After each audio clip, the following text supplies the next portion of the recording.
할렐루야. 네, 감사합니다. 하나님의 말씀은 오늘 창세기 25장 보도록 하겠습니다. 우리 지난주부터 창세기 조금 이제 빨리 나가고 있거든요. 오늘부터 이제 야곱에 대해서 좀 보겠습니다.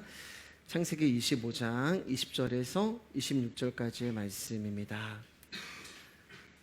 창세기 25장 20절에서 26절까지의 말씀.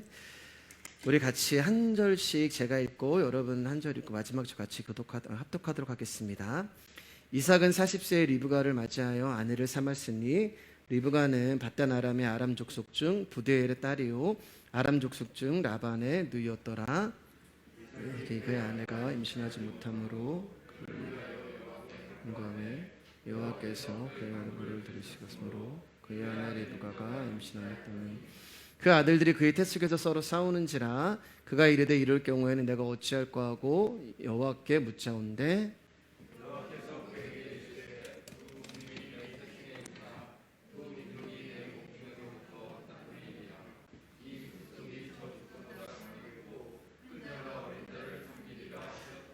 그 해상기한이 찬직태에 쌍둥이가 있었는데 먼저 나온 자는 붉고 전신이 터록 같아서 이름을 에서라였고 같이 읽겠습니다.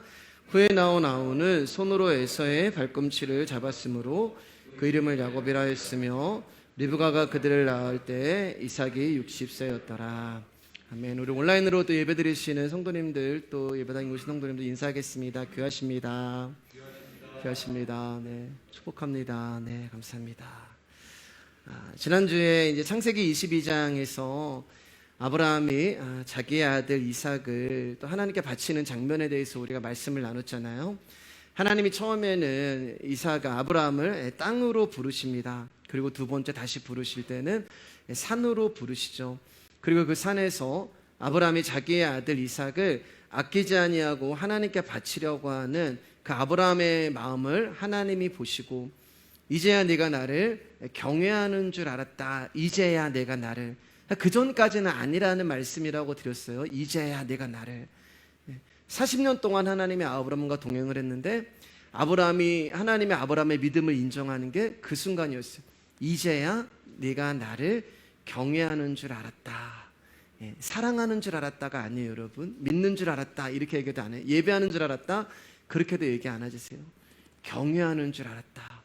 정말 하나님이 너무 귀하고 소중해서 그런 거 있죠, 여러분. 경외라는 단어를 참 표현하기가 그렇지만 너무 소중하고 아까운 존재면 손끝 하나 대는 게 두려운 그런 대상이 있단 말입니다. 그러니까 하나님이 말씀하시는 거, 이제야 네가 나를 사랑하는 줄 알았다, 경외하는 줄 알았다 이렇게 말씀하시면서 이제 이삭에게 아브라함 가운데 언약을 다시 주세요. 이제 산에서 언약을 주신단 말입니다. 그 언약이 뭔지 한번 우리가 보고 올게요. 창세기 22장 17절에서 18절 말씀입니다. 시작. 내가 내게 큰 복을 주고 내 씨가 크게 번성하여 하늘의 별과 같고 바닷가의 모래와 같게 하리니 내 씨가 그 대적의 성문을 차지하리라. 또 내 씨로 말미암아 천하 만민이 복을 받으리니 이는 내가 나의 말을 준행하였음이니라 하셨다 하니라. 여기 이제 17절 말씀을 보면은 내가 내게 큰 복을 주고 이렇게 말씀하신단 말이에요. 모리아산에서 아들 이삭을 단위의 제물로 드리고 나서 하나님으로부터 받은 내용이 뭐냐면 내가 내게 큰 복을 주고 내 씨로 말미암아 천하 만민이 복을 얻을 거야. 근데 여러분 이 말씀을 아브라함이 처음 듣는 게 아니란 말이에요.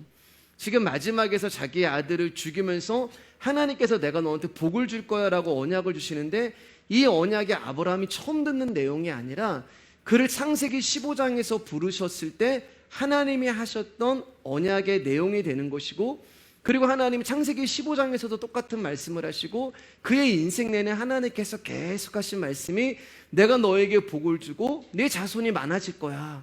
네 자손이 바닷가의 밤하늘의 별처럼 이렇게 많아질 거야. 네 자손을 통해서 네가 복을 받을 거야. 근데 마지막에 가서 뭔가 좀 다른 복을 주실 줄 알았는데 처음 주셨던 그 복을 동일하게 마지막에도 하나님이 아브라함 가운데 주신단 말이에요. 그럼 여러분 우리가 말씀을 쭉 들으셨잖아요. 제가 믿음은 바라는 것들의 실상이요 라고 말씀을 드렸잖아요. 실상은 보이지 않는단 말입니다. 그러니까 창세기 12장에서 보이지 않는 실상의 언약이 그 아브라함 안에 들어오셨고, 그 언약의 아브라함 안에서 인생 내내 일을 하시고, 그리고 창세기 22장에서는 결국 보이는 증거이신 순양으로 예표되는 예수 그리스도를 아브라함이 받게 되는 거예요. 믿음은 바라는 것들의 실상에서 이제 보이지 않는 증거로 예수 그리스도를 받는 거예요. 그게 40년이라는 인생이 걸린 거예요. 그래서 이 실상이 증거가 되는 요 사이를 제가 뭐라고 말씀드렸냐면 인생이라고 말씀을 드렸고, 이 인생을 우리가 무엇으로 사느냐? 믿음으로 사는 거다. 그래서 믿음은 바라는 것들의 실상이요 보이지 않는 증거, 믿음이 바라는 거예요. 예. 근데 자꾸 우리는 거기다가 내가 바라는 것을 믿음의 자리에다 올려놓는 게 잘못이 된 거란 말입니다. 그러면 결론이 뭐예요, 여러분? 하나님이 약속하신 언약은 반드시 이루어진다는 거예요. 하나님이 약속하신 언약은 그분이 반드시 지키시고 이루신다는 거예요. 그 과정 가운데 아브라함의 인생을 보면은 실수하고 넘어지고 때로는 자기의 방법과 힘을 통하여서 하나님이 하시는 일을 방해한다 하여도 하나님은 그것과 상관없이 당신의 언약을 반드시 이루시는 전지전능한 하나님이라는 것을 성경이 증거하고 있는 것입니다. 자, 그런데 한 가지 다른 것이 있어요, 여러분. 그것은 뭐냐면 이제 이 약속을 아브라함 혼자 받는 것이 아니라 모리아산에서 누구도 지금 받고 있냐면 이삭도 듣고 있는 거예요. 모리아산에서 하나님의 언약을 이삭도 받고 있고 듣고 있는 것입니다. 근데 그 내용이 뭐예요, 여러분? 창세기 15장에서는 하나님이 아브라함을 데리고 가서 밤하늘의 별들을 보여주면서 네 자손 이렇게 많을 거야 라고 말씀하셨어요. 동일한 내용을 말씀하시는 거예요. 하나가 더 추가됐어요. 바닷가의 모래와 같게 하르니. 밤하늘의 별들도 셀 수 없는데 바닷가의 모래도 셀 수 없잖아요. 그러니까 네 자손 이렇게 많아질 거야 라는 복을 이제 아브라함에게도 하시지만 실질적으로는 이제는 이삭을 향한 언약을 하나님이 주시는 거예요. 근데 이제 오늘 우리가 이제 본문으로 이제 넘어왔는데 이삭이 리브가와 결혼을 했는데 아이가 없었어요. 몇 년 동안 아이가 없었냐면은 20년 동안 아이가 없었습니다. 마치 아브람과 사라를 보는 듯 하죠. 그러면 왜 하나님은 이처럼 아이를 낳지 못하는 불임 여성을 언약의 상속자로 선택하셨을까? 우리가 잘 알고 있는 것처럼 이삭이 리브가를 만나는 과정은 하나님이 하시는 일의 결과임을 우리가 알 수 있어요. 하나님께서 리브가를 준비하셨고 리브가를 만나게 해주신 거란 말입니다. 그러면 하나님께서 과연 리브가가 불임 여성인 줄 모르시고 그를 선택한 것인가? 아니에요. 의도적으로 하나님은 임신하지 못하는 리브가를 선택하신 것입니다. 더 정확하게 말씀을 드리면 하나님께서 당신의 언약을 이루시기 위하여 리브가로 하여금 아이를 낳지 못하도록 한 거예요. 그 모습을 우리가 먼저 누구를 통해서 봤냐면 사라를 통해서 봤잖아요. 하나님의 언약의 자손은 사람의 생각과 힘과 방법으로 되어지는 것이 아니라 오직 하나님이 계획하시고 하나님의 일하심의 결과로 주어진다는 것을 우리가 봤습니다. 그리고 그 일을 지금 이삭과 리브가를 통하여서 하나님은 또다시 우리 가운데 보여주고 계시는 거예요. 그리고 이 그림이 여러분 나중엔 어디로 와요?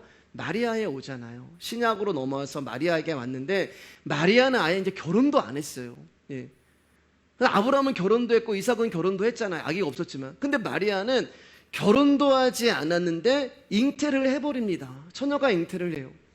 그러니까 결혼도 하지 아니하는 마리아가 처녀가 잉태함으로 말미암아 하나님의 언약은 사람의 어떠함으로 이룰 수 없는 것임을 당신이 확증하고 계시는 거예요. 사람의 방법으로는 도저히 언약을 이룰 수가 없는 거예요. 남편이 없는데 처녀가 잉태를 해버린 거예요. 그 사람의 방법이 거기에는 전혀 들어갈 수 없다는 것을 이제 마리아를 통해서 확증해 버리시는 것입니다. 그러니까 다시 한번 이 사건을 통해서 우리가 알 수 있는 것은 하나님은 그 약속을 반드시 이루시는 살아계신 전지전능한 하나님이라는 거예요. 마태복음 1장 23절 말씀입니다. 시작. 보라, 처녀가 잉태하여 아들을 낳을 것이요 그의 이름은 임마누엘이라 하리라 하셨으니 이를 번역한즉 하나님이 우리와 함께 계시다 함이라.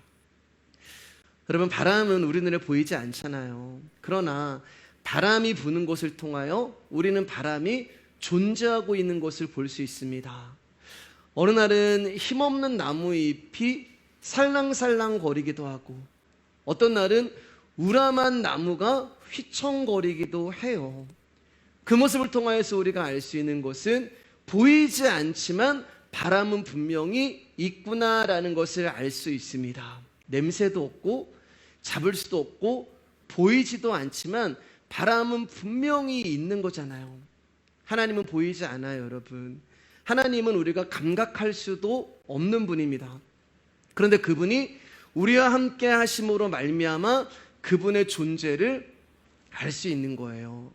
마리아가 잉태를 했습니다. 배가 점점 불러오기 시작해요. 근데 남편이 없어요. 지금 배가 점점 불러온다는 것은 어떤 남자가 있어야 된다는데 마리아를 보면은 남편이 없는 거예요. 그런데 그 남편을 인정할 수밖에 없는 증거가 있단 말이에요. 그게 뭐냐면 아들이 태어난 거예요. 그러니까 아들이 태어난 것을 보고서 아버지가 있다는 것을 인정할 수밖에 없는 거예요. 제가 하는 말이 무슨 말인지 여러분 아시겠죠? 남편은 없단 말이에요. 처녀가 잉태해서 아이를 낳았어요. 처녀가 잉태했기 때문에 남편이 없어요. 근데 이 처녀가 잉태한 그 아들을 봄으로 말미암아 남편이 있음을 인정할 수밖에 없는 거예요. 그분이 하나님이 되시는 거예요. 그러니까 하나님이 우리와 함께 하심을 우리가 어떻게 할 수 있는가? 하나님의 살아계심을 우리가 어떻게 할 수 있는가? 하나님의 전지전능하심을 우리가 어떻게 할 수 있는가? 그분의 아들 예수를 통하여서 보이지도 않지만 우리가 잡을 수도 없고 만질 수도 없고 감각할 수도 없지만 인정할 수밖에 없는 게 뭐예요? 아들 예수님을 통하여서 하나님은 살아계시고 그분은 나와 함께 하고 있음을 인정할 수밖에 없는 거예요. 그래서 그의 이름을 임마누엘이라 하리라. 예수님을 볼 때마다 하나님은 계셔. 예수님을 알아갈 때마다 하나님을 인정할 수밖에 없어. 예수님이 누구이신지 깨달을 때마다 그분의 전지전능하심과 살아계심 앞에 나라는 존재가 아무것도 아닌 것을 인정할 수밖에 없는 거예요. 그리고 그 보이지 않는 남편인 하나님은 오늘도 마리아인 저와 여러분 안에 계속해서 잉태를 시키시는 거예요. 말씀으로. 그리고 계속해서 우리 안에 새 생명을 나오게 하시는 것입니다. 창세기 25장 21절입니다. 시작. 이삭이 그의 아내가 임신하지 못하므로 그를 위하여 여호와께 간구하매 여호와께서 그의 간구를 들으셨으므로 그의 아내 리브가가 임신하였더니, 자, 이제 이삭의 아내 리브가가 임신을 하지 못하자 리브가를 위하여 여호와께 간절히 기도합니다. 그리고 하나님은 그 기도를 들으시고 리브가를 임신하게 하세요. 그러면 이 구절만 딱 보면 우리 안에 들어오는 생각은 뭐냐면, 우리가 간절히 기도하면 하나님은 반드시 그 기도에 응답하신다라고 생각할 수 있어요. 그러면 여러분, 리브가가 임신을 하고 안 하는 것이 이삭의 기도에 달린 것일까요? 그럼 만약에 이삭이 기도하지 않았으면 리브가는 평생 임신을 하지 않는 것일까요? 만약 우리가 이 한 구절을 가지고 리브가가 임신을 한 것은 이삭이 간절히 기도하였기 때문에 하나님께서 그 기도에 감동을 하셔서 응답을 하신 것입니다라고 정의를 해버리면, 여러분, 우리는 본문을 굉장히 심각하게 왜곡하는 거예요. 왜냐하면 이것은 기도에 관한 내용이 아니기 때문에 그렇습니다. 기도를 하면 하나님께서 응답하시는 가르침과 전혀 상관없는 내용이 되기 때문에 그래요. 그러니까 이삭이 기도하지 않아도 리브가는 임신을 하는 거예요. 이삭이 기도하지 않아도 하나님의 언약은 반드시 이루어진다는 것입니다. 그러면 우리의 초점을 어디다 둬야 하냐면, 이삭이 기도했다는 것에 두시면 안 되고 이삭을 기도하게 하신 하나님의 초점을 둬야 하는 거예요. 따라서 20년 동안 리브가에게 임신을 허락하지 않으신 이유는 이삭으로 하여금 기도하게 하시기 위하여라는 답을 내릴 수밖에 없는 거예요. 그런데 아까도 말씀드렸지만 기도하지 않아도 야곱이 태어난단 말이에요. 이삭이 간절히 기도하지 않아도 하나님의 언약이 이루어지는데 왜 하나님은 이삭으로 하여금 이렇게 간절히 기도를 하게 하셨을까? 다시 이제 아브라함으로 가볼게요. 하나님이 창세기 12장에서 아브라함에게 나타나시죠. 내가 너로 큰 민족을 이루고 내 이름을 창대하게 하고 너를 복의 통로로 만들 거야 라고 하시면서 그에게 약속을 주세요. 그때가 아브라함 나이가 75세가 됩니다. 그리고 아브라함이 가나안 땅에 거주하면서 10년이 지나서 아브라함이 사라의 종 하갈을 통하여서 이스마엘을 낳아버려요. 그때 아브라함의 나이가 86세가 됩니다. 그리고 이것은 자식을 낳을 수 없는, 가능성이 없는 사라를 포기하고 자식을 낳을 수 있는 하갈을 택했다는 것은 하나님의 언약이 아닌 사람의 방법과 힘을 통하여서 하나님의 언약을 이루려고 하는 인간적인 방법이라는 것을 우리가 자세하게 말씀을 통해서 지난 시간에 나눴어요. 그런데 여러분 한번 생각해 보세요. 아브라함이요, 우리가 오랜 시간에 이제 아브라함을 봤잖아요. 아브라함이 그의 인생을 보고 말씀을 보면 자식을 낳기 위해서 하나님께 기도했다는 구절이 성경에 한 구절도 없어요. 그러니까 아브라함은 이삭을 얻기 위해 하나님 앞에 기도를 한 적이 한 번도 없습니다. 그가 한 것은 하나님께 기도를 한 것이 아니라 자신의 힘과 방법을 동원해서 하나님의 뜻을 이루려고 했던 그런 실수밖에 없는 거예요. 그러면 아브라함이 기도를 하지 않는다고 해서 그가 믿음의 사람이 아닌가? 아니에요, 여러분.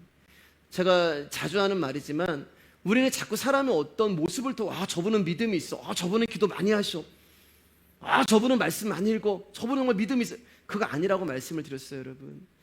아브라함은 기도를 하지 않아도 그는 믿음의 사람이 맞아요. 그리고 우리는 그의 인생의 행적을 통하여서 정말 그가 믿음으로 산 것을 우리가 많이 볼 수 있습니다.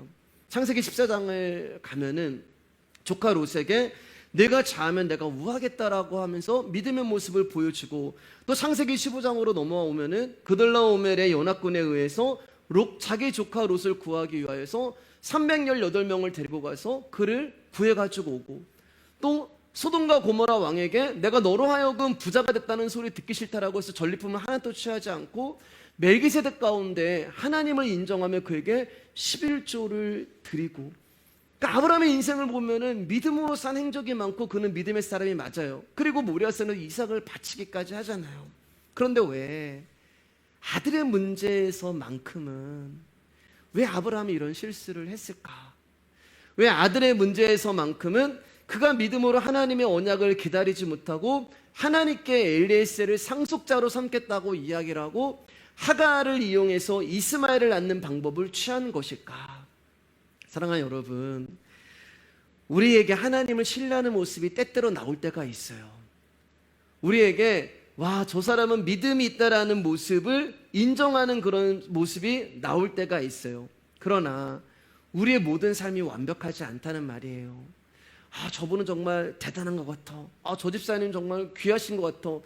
그러나 그분의 모든 삶이 믿음으로 완벽하냐? 그렇지 않다는 것입니다. 그러니까 아브라함이 하나님을 신뢰했다고 하나 이삭이 태어나기 전까지 약속대로 이루시는 하나님에 대해서는 눈이 아직 완전히 열린 게 아니에요. 불완전한 상태예요. 믿음은 바라는 것들이 실상의 증거가 되는 지금 인생을 아브라함이 살고 있는 거예요. 그리고 그의 눈이 언제 열려요? 이삭을 낳은 후에 모리아산에서 그를 드리려고 할 때 하나님의 그 언약을 받을 때 그때 아브라함이 완전한 믿음의 상태가 돼버리는 거예요. 자, 그렇다면 아브라함의 인생을 통하여서 아브라함이 이삭에게 무엇을 가르쳤을까? 조금 전에 제가 마리아 이야기를 여러분 앞에 드렸잖아요. 마리아가 예수님을 볼 때마다 자기를 잉태하게 하신 하나님을 인정할 수밖에 없는 거잖아요.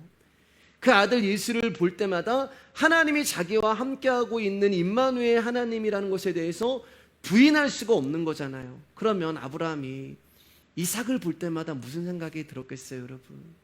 마찬가지로 아브라함도 이삭을 볼 때마다 전지전능하신 하나님을 보게 되는 거예요. 증거잖아요. 약속을 이루시는 하나님을 보게 되고 언약을 이루시는 하나님을 보게 되고 살아계신 하나님을 보게 되는 거예요. 그러면 아브라함이 그 이삭을 보면서 이제 가르쳤을 거 아니에요. 아버지로서 무엇을 증거하고 가르쳤을까? 그가 부름을 받고 난 후 40년이라는 시간 동안 하나님을 경험했고 그 경험한 하나님을 이삭에게 가르쳤을 거예요. 애굽 왕 바로와 그랄 왕 아비멜렉까지도 벌벌 떨게 하시는 하나님, 도저히 불가능한 마른 막대기 같은 자기 부부에게서 새 생명을 탄생시키시는 하나님, 아무리 도망치려고 해도 다시 약속의 땅으로 불어올리시는 하나님, 당신의 약속은 어떠한 상황과 환경일지라도 이루시는 하나님, 어려움과 불가능할 것 같지만 그 안에서도 반드시 언약을 지켜내시는 하나님을 아브라함이 이삭에게 증거하고 가르쳤을 거예요. 그리고 특별히 아들의 문제에서, 자식을 기다리는 것에 있어서 아브라함은 어쩌면 자기가 실수했잖아요. 자기가 실패했잖아요. 하나님의 마음을 아프게 했잖아요. 그 부분에 대해서는 이삭에게 더 많이 가르쳤을 거예요. 이게 제가 이제 추론하는 건데 아마 이렇게 얘기했을 것 같아요. 아들아, 아버지는 아들을 얻는 것에 대하여 나의 방법과 힘을 동원했다. 나는 너를 얻기 위하여서 내 인간적인 방법으로 하나님의 언약을 이루려고 했다. 그래서 아빠는 실수하고 실패했어. 그러나 너 오늘 모리아산에서 하나님이 너에게 말씀하시는 거 너도 분명히 들었지? 아빠도 이 이야기를 40년 전부터 계속 들었어. 근데 인생이 안 이루어져서 나는 하나님이 그 약속을 잊어버린 줄 알았는데 그게 아니더라. 아들아, 너에게 하나님 분명히 말씀하신 이 언약은 그분이 이루실 거야. 1년이 걸릴 수도 있고 25년이 걸렸잖아요. 2년이 걸릴 수도 있고 10년이 걸릴 수도 있고 어쩌면 아빠처럼 25년이 걸릴 수도 있겠지만 아들아, 하나님은 반드시 그 언약을 지키시고 이루시는 분이니까 너는 나처럼 실수하면 안 돼.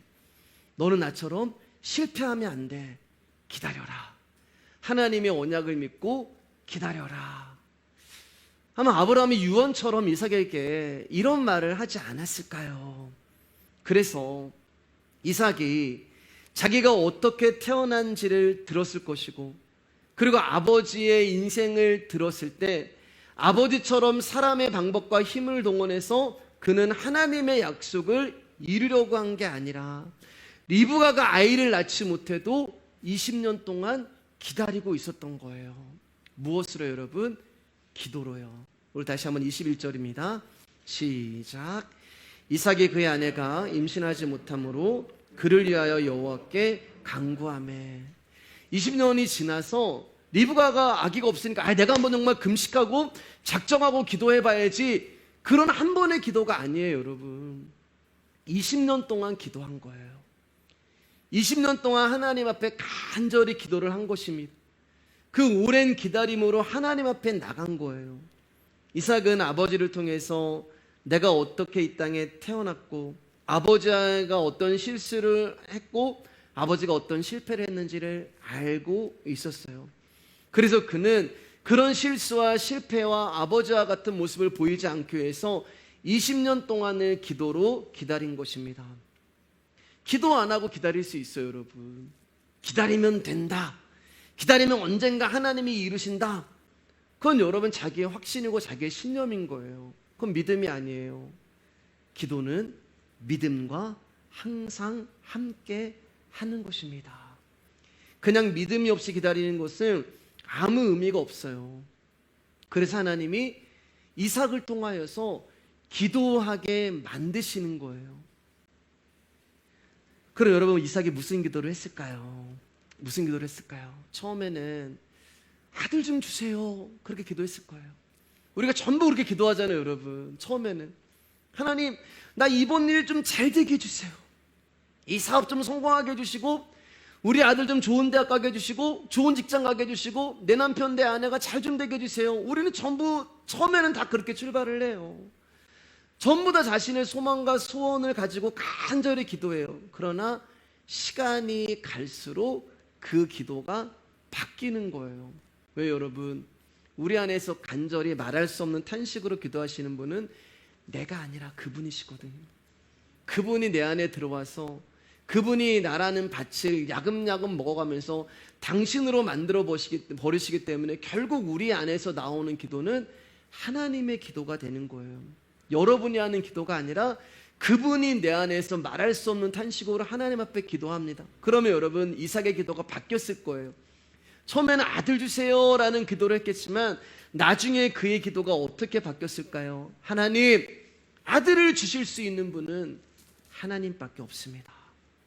저는 아무것도 할 수 없는 존재입니다. 오직 이 일은 전지전능하신 하나님만이 이루실 수 있습니다. 하나님, 저는 아무것도 아닙니다. 그렇게 바뀌었을 거예요. 여러분, 기도라는 것은 우리의 소원과 소망을 하나님으로부터 얻어내고 성취하기 위한 수단이 아니라요. 기도는요, 내가 할 수 없기에 오직 하나님만이 하실 수 있습니다 라고 하는 신앙의 고백이 기도가 되는 거예요. 하나님은 그렇게 이삭을 만들어 간 것입니다.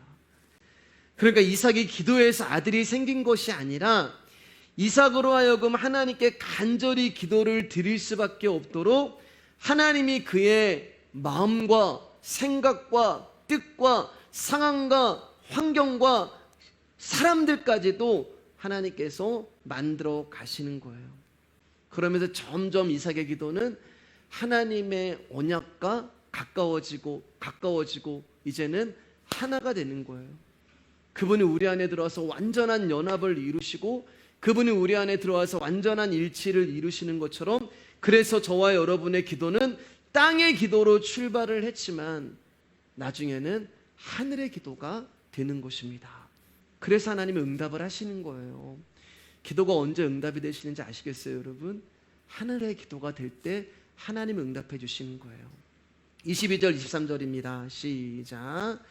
그 아들들이 그의 태 속에서 서로 싸우는지라 그가 이르되 이럴 경우에는 내가 어찌할꼬 하고 가서 여호와께 묻자온데 여호와께서 그에게 이르시되 두 국민이 내 태중에 있구나. 두 민족이 내 복중에서부터 나누이리라. 이 족속이 저 족속보다 강했고 큰 자가 어린 자를 섬기리라 하셨더라.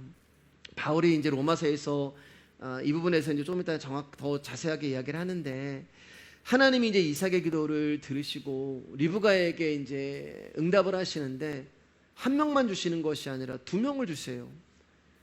왜 하나님은 언약의 상속자를 한 명만 주시면 되지 왜 두 명이나 주셔서 혼란에 빠지게 하시는 걸까? 요 그림이 이제 아브라함 가운데도 그대로 있잖아요. 이삭과 이스마엘. 그러나 상황이 틀려요. 이스마엘은 종의 자식이고 이복 형제였기 때문에 자격으로 따지면 이스마엘 가운데는 상속자의 조건이 없습니다. 그러나 야곱과 에서는 달라요. 한 배에 지금 같이 있는 거예요. 그러니까 외적인 조건이 같아요. 하몬 어머니의 아들로 같은 배에서 태어난 쌍둥이로 있는 것입니다. 그리고 태어나서 그의 어떤 됨됨이, 그의 성품, 그의 능력, 그의 학식, 그의 어떠함을 평가한다면 이 큰아들보다는 작은 자가, 작은 자들보다는 큰아들이 나의 상속자가 되어야겠다라고 그렇게 태어난 후에 그의 어떤 인생의 결과를 통해서 결정하면 좋겠지만, 말씀을 보면 태어나기도 전에 이미 하나님이 정해버리시는 거예요. 그러니까 장자라는 거, 상속자의 선택을 선악을 알기 전, 즉 이 땅에 태어나기도 전에 철저히 하나님의 주권으로 결정을 해버리시는 것입니다. 로마서 말씀 가겠습니다. 같이 읽겠습니다. 시작. 그뿐 아니라 또한 리브가가 우리 조상 이삭 한 사람으로 말미암아 임신하였는데 그 자식들이 아직 나지도 아니하고 무슨 선이나 악을 행하지 아니한 때에 택하심을 따라 되는 하나님의 뜻이 행위로 말미암지 않고 오직 부르시는 이로 말미암아 서게 하려 하사 리브가에게 이르시되 큰 자가 어린 자를 섬기리라 하셨나니 기록된 바 내가 야곱은 사랑하고 에서는 미워하였다 하심과 같으니라.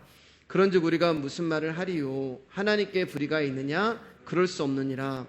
모세에게 이르시되 내가 긍휼히 여길 자를 긍휼히 여기고 불쌍히 여길 자를 불쌍히 여기리라 하셨으니 그런즉 원하는 자로 말미암다 아니요 다른 박질하는 자로 말미암다 아니요 오직 긍휼히 여기시는 하나님으로 말미암음이라. 하나님께서 야곱과 에서가 태중에 있을 때 태어나기도 전에 로마서 말씀 보니까 뭐라고 말씀하셔요? 내가 에서는 미워하였고 야곱은 사랑하였다. 이게 말이 안 되잖아요, 여러분.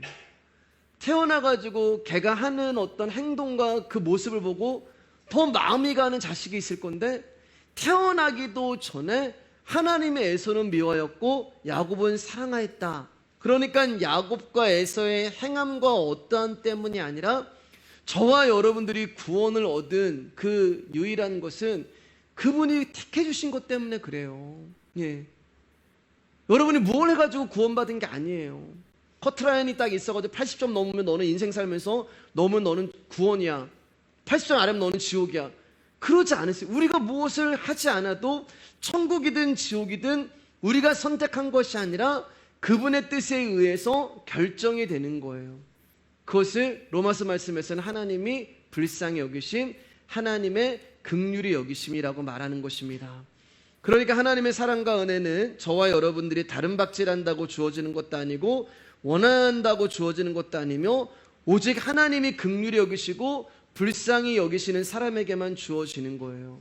그렇기 때문에 하나님의 사랑을 무조건적인 사랑이라고 말할 수 있는 거예요. 그러면 누구를 긍휼히 여기시는가? 하나님이 그러면 누구를 사랑하시는가? 그 답은 저도 몰라요. 예. 제가 드릴 수 있는 답은 하나님 마음대로라는 답입니다. 여러분 자신을 보면은 정말 하나님이 여러분을 구원할 그런 모습이 있으세요? 정말 하나님 나를 사랑하고 나를 긍휼히 여기는 그런 모습이 있으세요? 아니잖아요. 근데 그분이 나를 선택해 주신 거, 그분의 마음인 거예요. 모두 다 하나님 마음대로 결정을 하시는 것입니다. 그런데 이 사실이 또 우리를 불편하게 만들어요. 재밌는 것은 예수 그리스도를 모르는 사람들은 아예 하나님을 부인하니까 그렇지만, 교회를 다니고 예수님을 믿는다고 하는 사람들도 이 사실에 대해서 사실 굉장히 불편해합니다. 반박을 해요. 그런데 어떤 이제 마음이 있냐면, 그런 하나님이 어디 있어? 아니 왜 하나님 마음대로야? 아니 그럼 이미 구원받을 사람을 선택하셨다면은 나머지 사람들은 그러면 지옥 가는 거야? 그게 사랑의 하나님이야? 착한 사람이 천국 가야지, 좋은 사람이 천국 가야지. 아니 왜 십자가에서 그렇게 평생 동안 강도질하고 살인한 사람이 왜 십자가에서 구원을 받는 거야? 아니 왜 자기 마음대로야? 그게 무슨 사랑의 하나님이야? 나는 그런 하나님 믿을 수 없어. 솔직히 이런 의문과 질문 우리 안에 다 한 번씩 해보잖아요. 그래서 바울이 거기에 대한 답을 그 밑에서 이렇게 얘기해요. 우리 조금 더 길지만 한번 읽겠습니다. 시작. 혹 네가 내게 말하기를 그러면 하나님이 어찌하여 허물하시느냐, 누가 그 뜻을 대적하느냐 하리니, 이 사람아 내가 누구이기에 감히 하나님께 반문하느냐, 지음을 받은 물건이 지은 자에게 어찌 나를 이같이 만들었느냐 말하겠느냐. 토기장이가 진흙 한 덩이로 하나는 귀 쓸 그릇을 하나는 천이 쓸 그릇을 만들 권한이 없느냐.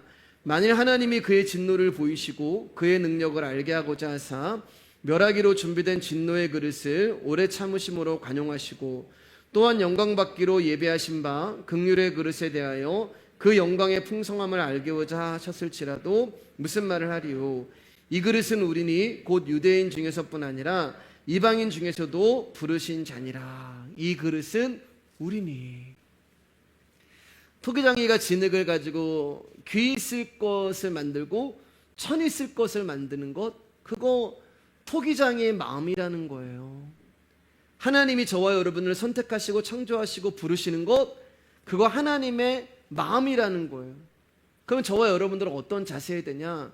저와 여러분은요, 피조물일 뿐이에요.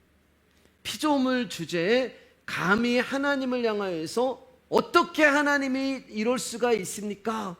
지금 토기장이를 향하여서 그 그릇이 이야기를 해버리는 거예요.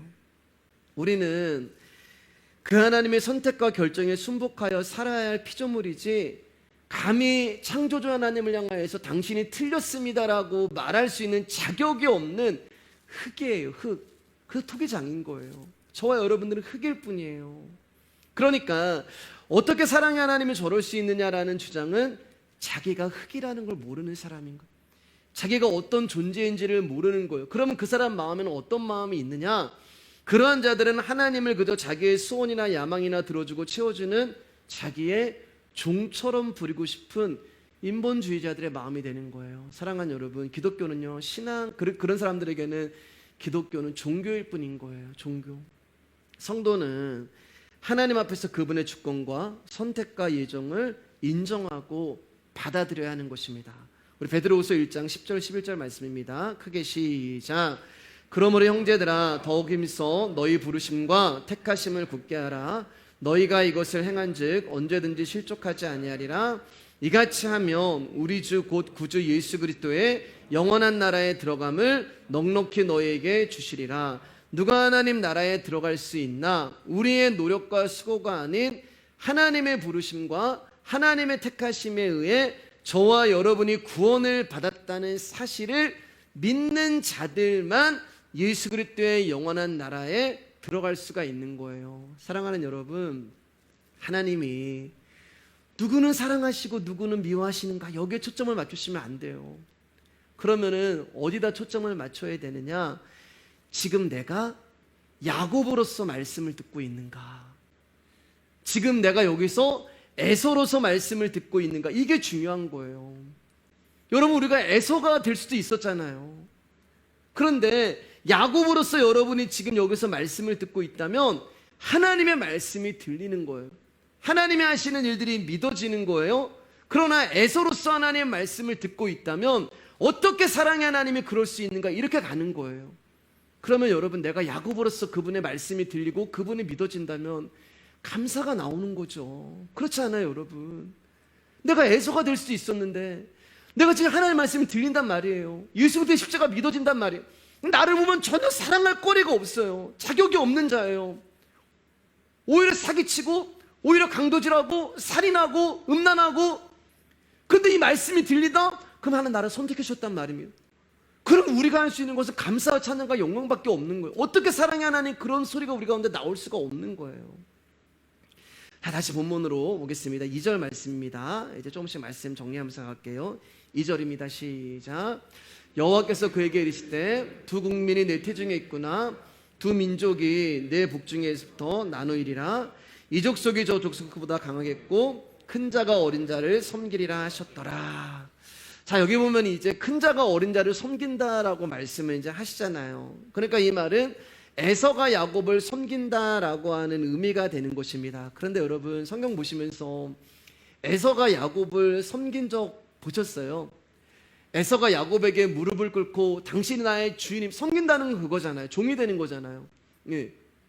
큰 자가 종이 돼서 주인을 섬기는 건데, 에서가 한 번도 성경을 보면은 야곱에게 무릎을 꿇은 적도 없고 야곱을 인정한 적도 없고 야곱을 주인으로 섬긴 적이 없어요. 오히려 야곱이 에서에게 무릎을 꿇고 그를 섬긴단 말입니다.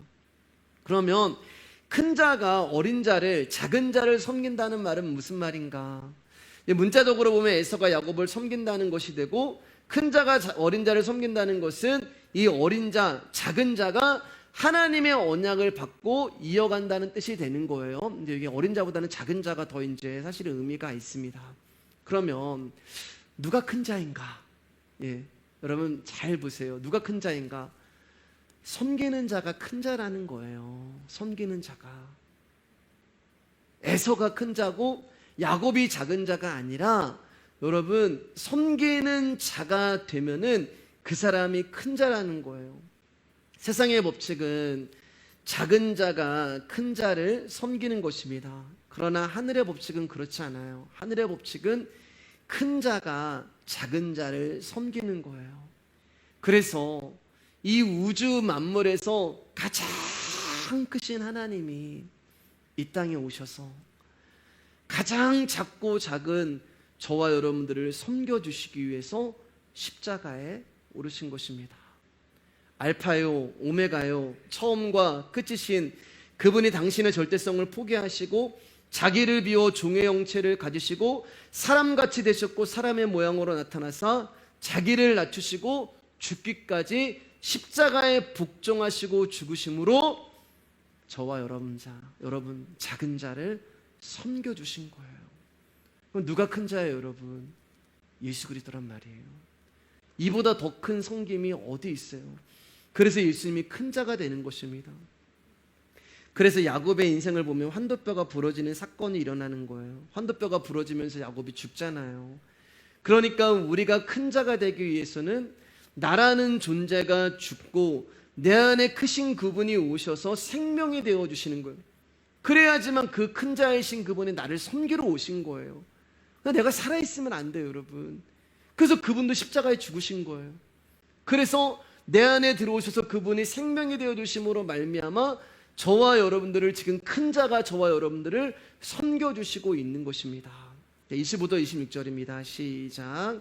먼저 나온 자는 붉고 전신이 털옷 같아서 이름을 에설하였고, 후에 나온 아우는 손으로 에서의 발꿈치를 잡았으므로 그 이름을 야곱이라 하였으며, 리브가가 그들을 낳을 때 이삭이 60세였더라. 우리가 성경을 이제 너무 이원론적으로 보는 경향이 있는데, 누가 야곱이고 에서냐?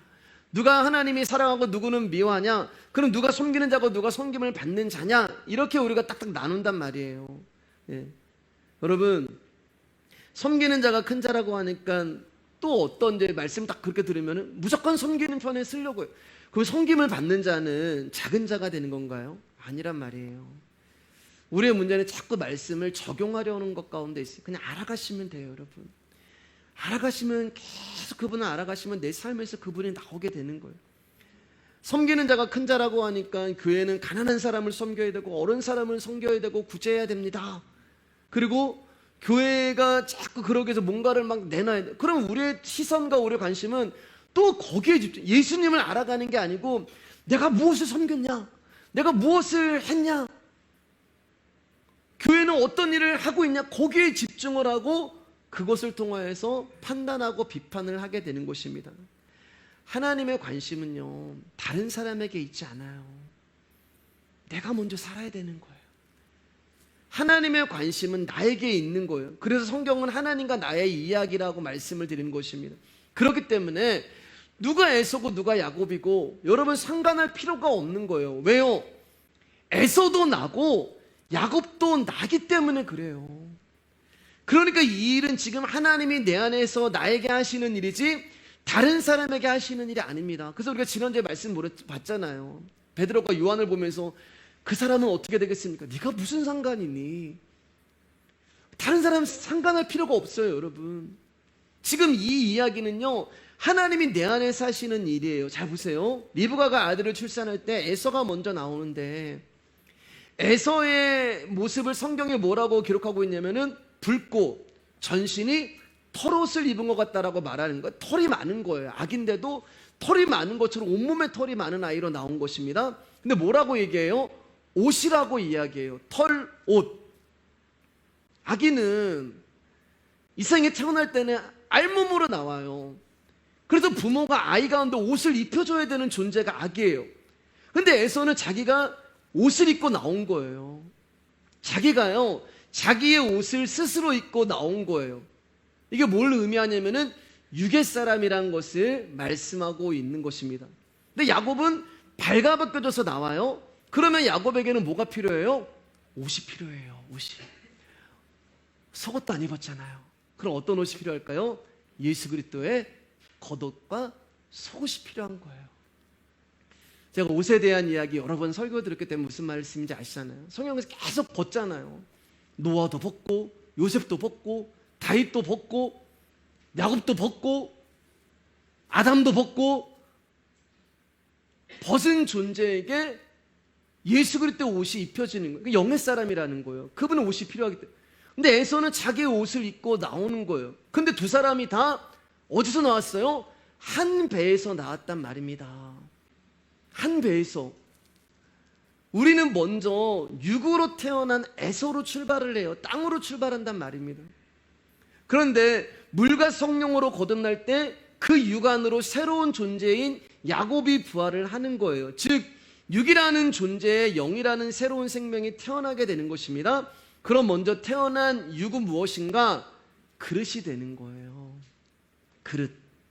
그리고 나중에 태어난 영은 뭐가 되는가? 그 육 안에 담기는 생명이 되는 것입니다. 이 먼저 태어난 육이라는 것은 여러분 영원히 사는 것이 아니에요. 흙으로 돌아가는 거예요. 하나님 안에 탄생의 원리는 육으로 먼저 태어나고 그리고 그 육안에 영이라고 하는 새로운 생명이 들어가깁니다. 그것을 요한복음 3장에 거듭남이라고 이야기를 하는 것입니다. 그래서 하나님은 한 뱃속에서부터 큰 자가 작은 자를 섬기는 것을 보여주신 것이고, 한 배로부터 육과 영이 같이 배출이 되는 비밀을 야곱과 에서를 통하여서 우리에게 알려주시는 거예요. 그러니까 여러분, 우리의 이야기인 거예요. 에서도 저와 여러분이고 야곱도 저와 여러분이에요. 리브가라는 나의 존재 안에서 이 일이 일어나는 거예요. 그래서 야곱아, 내가 너를 창조하였고 이스라엘아, 내가 너를 조성하였다. 야곱에게 얘기하는데 두 존재가 듣고 있는 거잖아요. 자, 마가복음 10장 31절입니다. 이제 말씀 거의 다 마쳤어요. 시작. 먼저 된 자로서 나중되고 나중된 자로서 먼저 될 자가 많으니라. 먼저 된 자가 뭐라고 그랬어요, 여러분? 우리의 겉사람, 우리의 육. 우리는 먼저 겉사람으로 출발을 하는 거예요.